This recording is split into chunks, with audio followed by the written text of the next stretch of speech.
Du willst dein Auto ein bisschen aufhübschen, hast aber keine Poliermaschine und keinen Bock zum Aufbereiter zu fahren.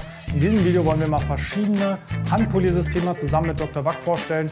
Was du dir versprechen kannst, was eben auch nicht und wie man dabei vorgeht, zeigen wir dir jetzt. Wie bereits angedeutet, hat Dr. Wack ein dreistufiges System, je nach Anspruch und auch Zeit. Der simpelste erste Schritt für gebrauchte Lack ist das Polish & Wax zusammen mit der Politurschwamm. Ist im Endeffekt ein 2-in-1-Produkt, was ganz leichte Kratzer, ganz leichte Vermattungen zum Teil beseitigt.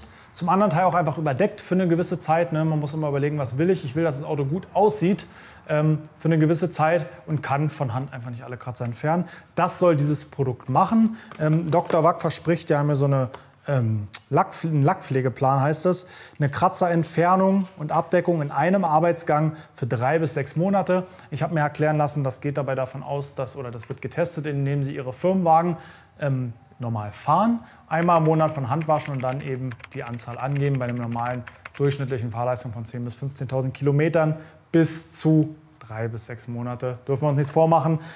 Ist jetzt kein Versprechen bis ins Ende, aber so kann man ganz gut einstufen, wohin es geht.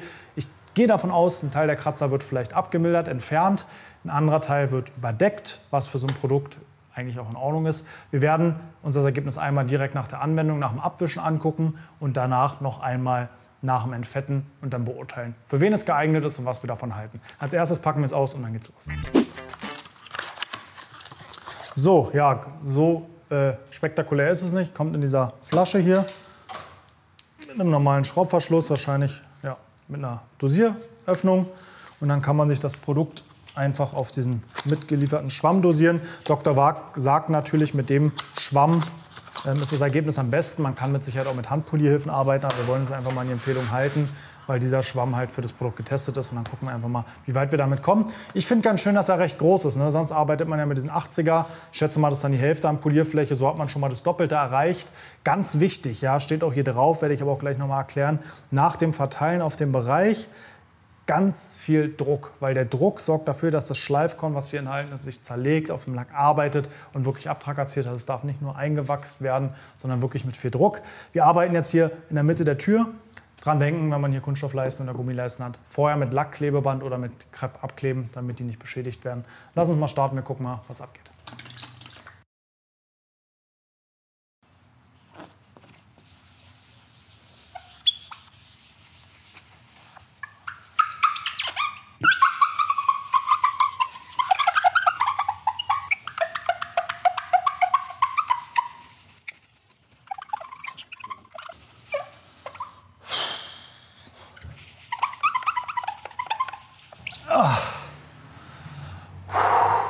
Fitnessstudio mache ich heute nicht mehr und das ist das erste von 3 Fläschchen.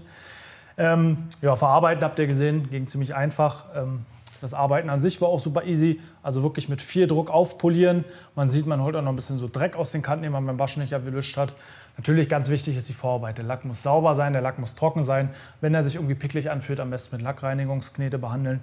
Dann auf den gesamten Schwamm auftragen, denn du musst natürlich dran denken, da, wo keine Politur ist, kann sie auch nicht arbeiten. Ne? Deswegen ruhig hier so einen Schwenk einmal drüber, in dem Bereich verteilen. Und wenn du merkst, der Schwamm wird trocken, ein bisschen nachdosieren. Und dann so lange polieren, bis die Politur von milchig auf klar wird. Am besten wirklich schön durchsichtig. Beim Trocknen wird sie dann wieder milchig. Nicht wundern, aber beim Arbeiten sollte es schön klar werden, damit die Polierkörner arbeiten. Je mehr Druck, desto mehr schafft man. Am Anfang kann man sich natürlich rantasten, erstmal ein bisschen probieren und dann nächstes Mal länger oder doller polieren. Wenn die Fläche trocken wird, nachdosieren und dann kommt man auch mit so einer Tür hin. Und wie gesagt, der Arm wird auch irgendwann schnell ziemlich stark, weil man das öfter mal macht.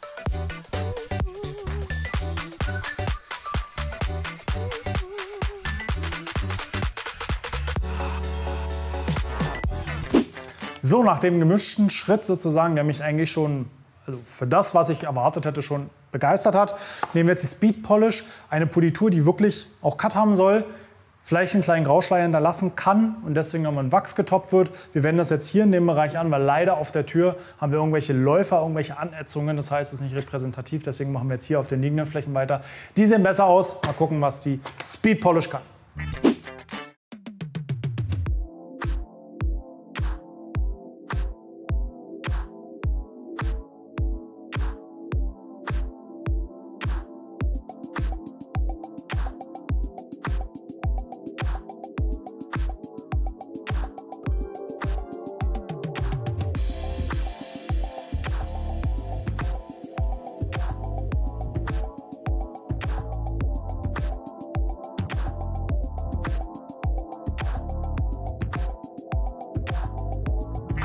So, Finish von den beiden Two-Step, zweistufigen Varianten ist dann das Speedwax Plus.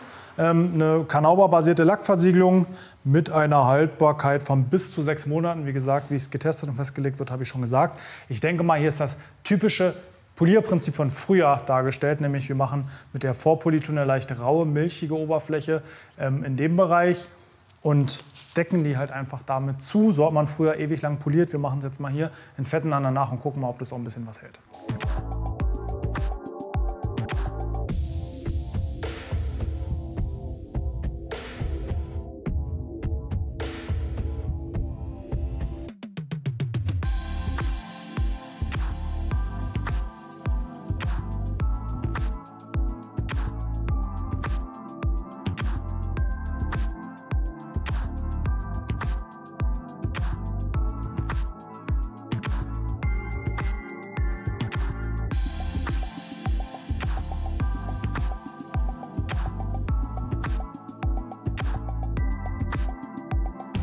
Das kann sich sehen lassen. Wer das und die anderen Produkte gewinnen will, guckt mal bei Instagram unter Autolackaffen. Wenn du kein Instagram hast, frag einen Kumpel. Los.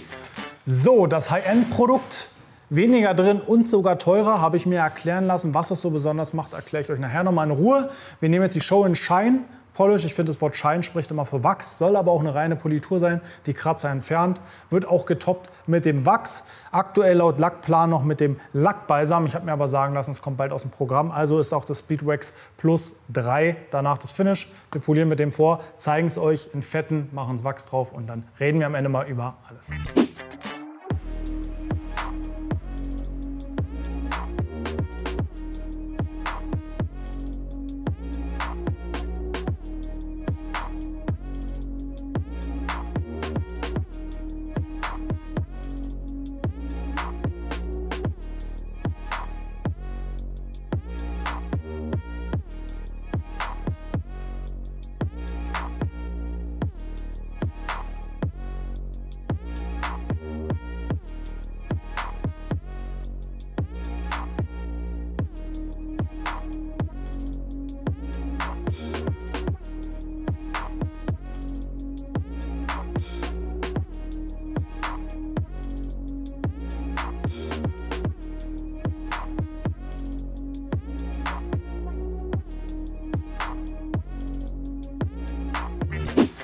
So, der Arm ist lahm.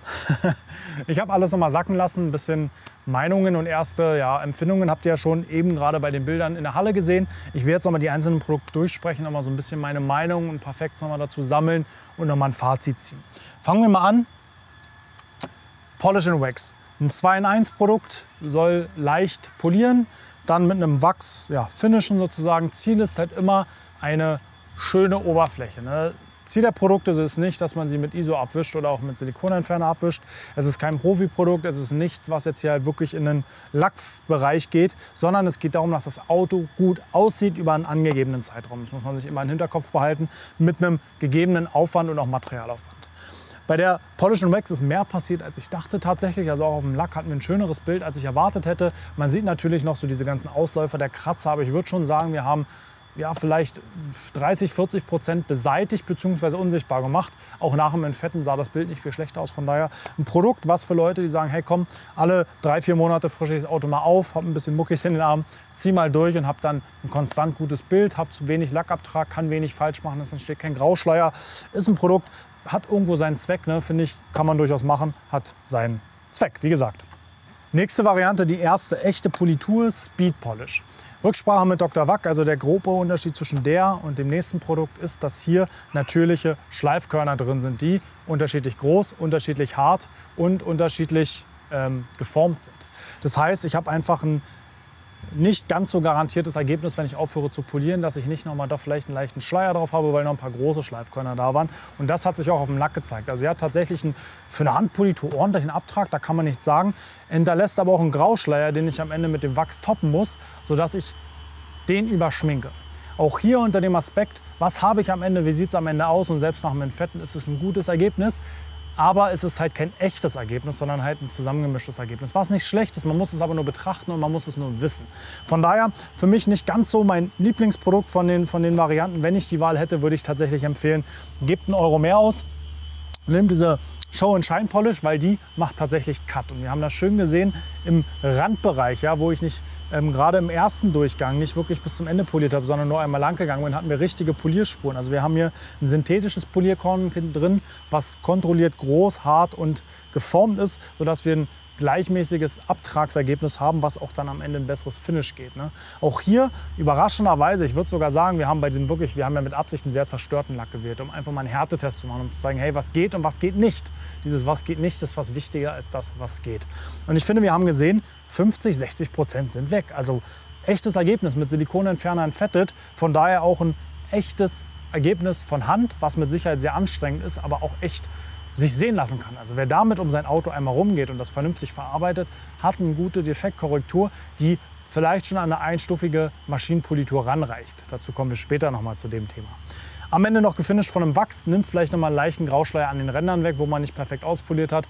Oder wenn der Arm dann doch lahm wurde, gilt wieder das gleiche wie der Vorgängerpolitur. Aber man kann mit der auf jeden Fall, wenn man sich die Mühe und die Ruhe gibt und den Druck vor allen Dingen gibt, ein echtes Ergebnis erzielen, dass man dann am Ende mit dem Speedwax 3 finished.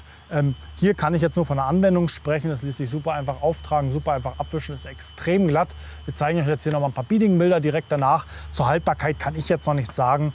Dr. Wack schreibt bis zu 6 Monate. Wenn ihr das Produkt schon mal ausprobiert habt, schreibt es doch mal hier in die Kommentare. Nach der Software nun die Hardware, wenn man das so schlecht vergleichen will, das Zubehör. Der Polierschwamm ist, finde ich, gut geformt, weil er schön groß ist. Also man kann auch wirklich mal ein bisschen Meter machen, aber dadurch, dass er auch gerade Kanten hat, kommt man auch schön in Kanten rein, ne? Was man manchmal mit diesem Handpuck ein bisschen schwierig hat. Natürlich, ein Handpolierpad, bei dem man hinten einen festen Griff hat, ist ein bisschen leichter zu handeln.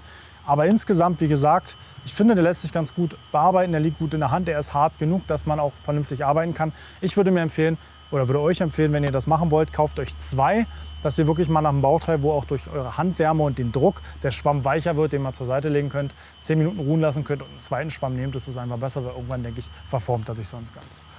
Wachsschwamm ist ein Schaumstoffschwamm für Wachsauftrag. Ich finde die Form sehr angenehm, weil ich große Hände habe, kann den gut halten, kommt gut in die Ecken. Kann auch viel Strecke machen, weil der halt sehr groß ist, finde ich ganz angenehm. Mikrofasertuch ist ein Zeitprodukt, ganz normale Split-Pile, also geschliffene Faser. So erstmal kratzerfrei, fühlt sich gut an, ist weich, wie es nach ein paar Wäschen aussieht. Naja, ist es okay. Normaler Standard, den man so am Mikrofaser bekommt auf dem Markt. Abschließendes Fazit in Kombination mit dem Kratzerentferner für einzelne tiefe Kratzer, Türmulden und so Ecken und Kanten.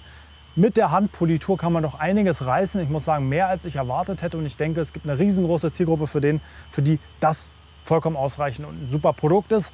Es ist weniger Abschminken und mehr echtes Ergebnis, als ich erwartet hätte. Ich bin wirklich sehr positiv überrascht und kann es wirklich jedem empfehlen, der sagt, hey, eine Maschine ist mir eine große Hürde.